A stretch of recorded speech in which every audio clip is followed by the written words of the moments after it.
Hey guys, I hope this finds you doing really great on this Thursday.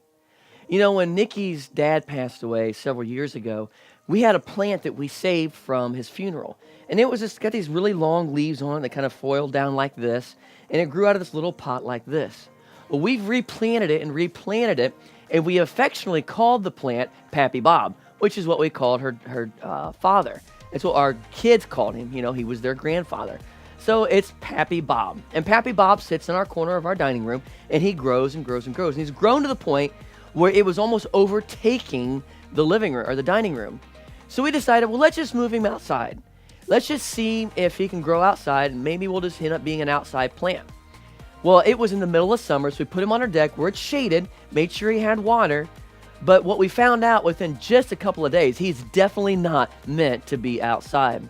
In fact, his leaves started to turn brown and get really dried out. I thought it was just water, but it wasn't it wasn't a lack of water. He just wasn't meant to be outside.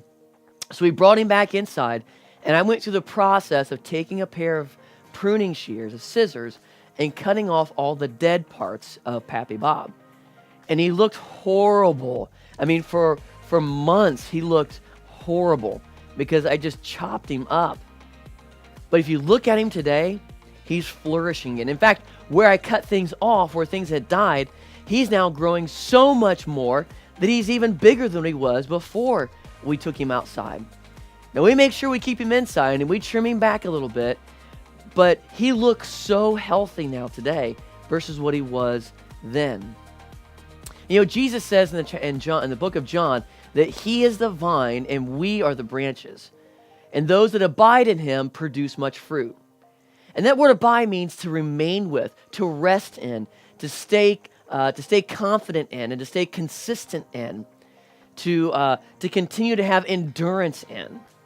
And what that means is we are to stay connected to Jesus. And we do that through daily devotions. We do it through daily time just spent in quiet, listening to what Jesus has to say to us. And it's in those quiet times that sometimes Jesus does some pruning. You know, later on in John, he talks about cutting off parts of our lives that don't produce fruit.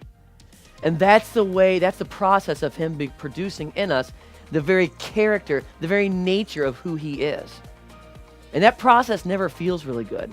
It's him molding us and shaping us into who he wants us to be. And while it doesn't feel good, and while we may feel, all kinds of gross on the inside, and we may just feel bad on the inside about what's going on, what ends up being the end result is something so far beautiful and so far more fruit producing than ever it was before. And that's because he's cut off things that don't belong in our lives so that he can produce more fruit in our lives. And we do that when we abide in him. In John, he talks about that. Look that up today. It's in John chapter 15. And I challenge you to abide in him and ask him. This is a scary question. Ask him if there's anything that needs to be cut off in your life. Something that you need to make a change in. Invite the Holy Spirit, and I challenge you to do this, to search you and find something. And there may not be anything at this point in time in your life. But at some point in time, if that happens, have the courage to allow him to do it. Give him permission to do that and to continue to shape you into who he wants you to be. That's how you become the best leaders you can. The best leader for your church, the best leader for the kids that you serve here, and the best leader for those that you serve in your home. I love you guys, and I'm praying for each and every one of you by name.